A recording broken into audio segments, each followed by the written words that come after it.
जय मसीह की। मरियम की आवाज़ इस यूट्यूब चैनल के द्वारा आप सभी को मिलने में मुझे बहुत खुशी हो रही है।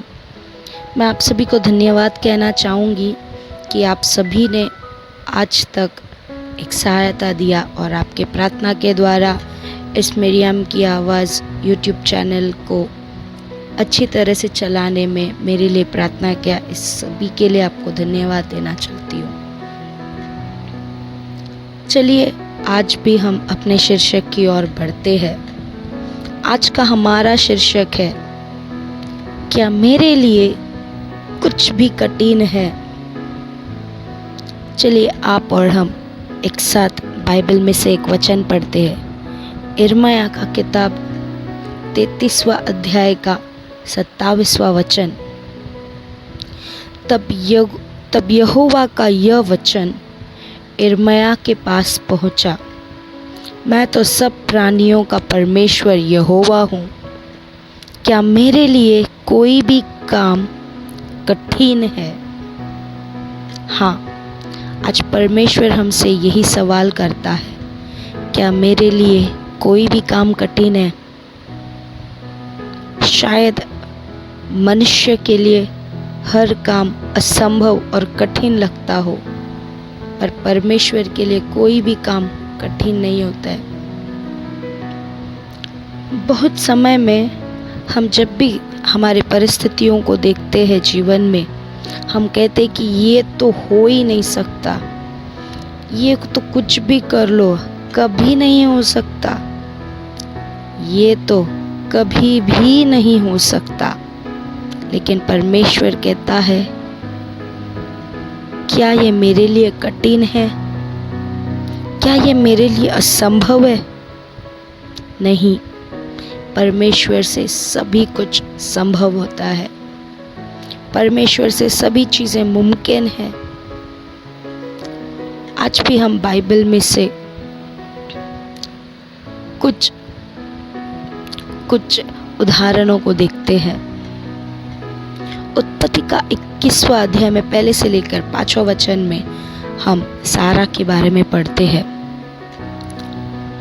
सारा और इब्राहिम को बहुत समय से बच्चा नहीं था। बाइबल में लिखा है कि सारा का गर्भ मर चुका है, लेकिन फिर भी परमेश्वर इब्राहिम से वाचा करता है कि मैं तुम्हें एक संतान दूंगा। जब सारा ये बात सुनती है तो वो हंसने लगती है।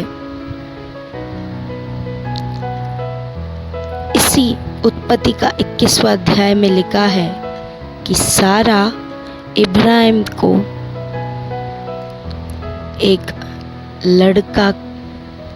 पुत्र का जन्म होता है जब इब्राहिम 100 वर्ष का होता है। हाँ, उस मरे हुए गर्भ से भी सारा के द्वारा एक पुत्र का उत्पन्न होना परमेश्वर से संभव था, क्योंकि परमेश्वर के लिए कुछ भी कठिन नहीं है। आइए हम एक और चीज़ के बारे में पढ़ते हैं। लाल समुंदर खोलकर इस्राएलियों के लिए रास्ता देता है। निर्गमन 14 अध्याय का 21 से लेकर 29 वचन में हम इस बात को पढ़ते हैं। इस्राएलियों को मिस्र देश के लोगों ने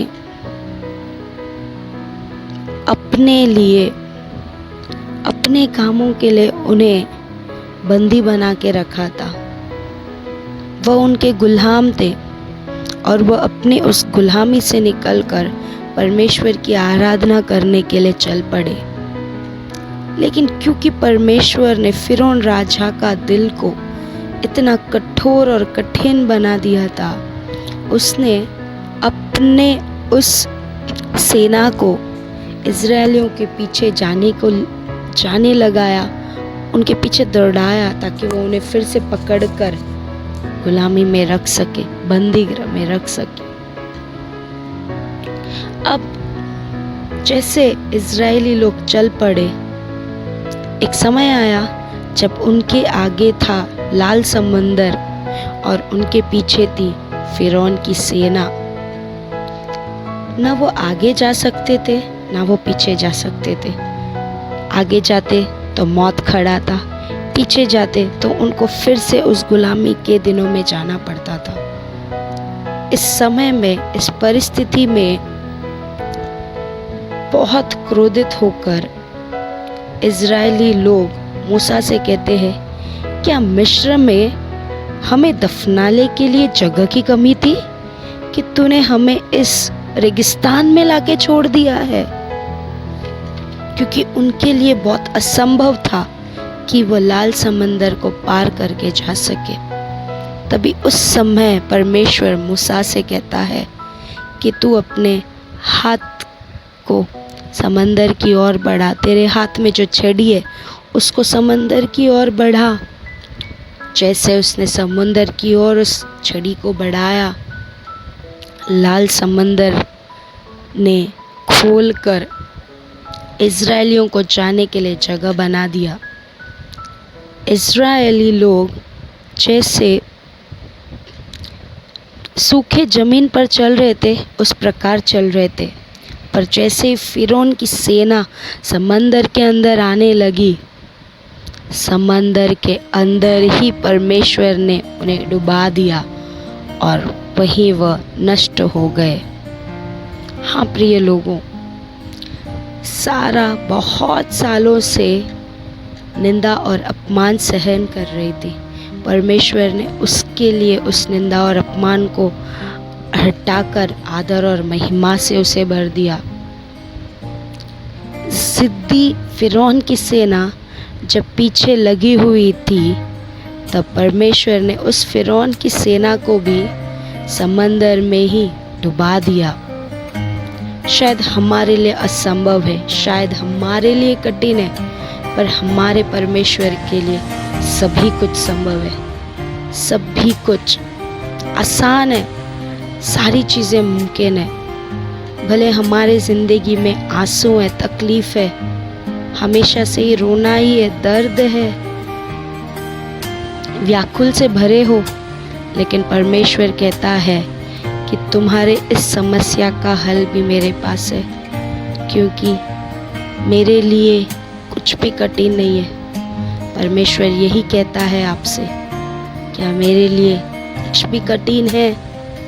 कोई भी काम मेरे लिए कठिन नहीं है। परमेश्वर से सभी चीज़ें आपके जीवन में भी मुमकिन होगी। मैं आशा करती हूँ कि ये वीडियो भी आपके लिए आशीषित रहा रहेगा।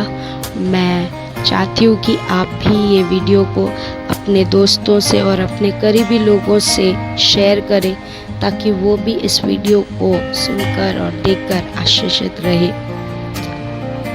आशा करती हूँ कि परमेश्वर की कृपा और अनुग्रह आपके और आपके परिवार के साथ सदा बनी रहे। परमेश्वर आपको आशीषित रखे। धन्यवाद।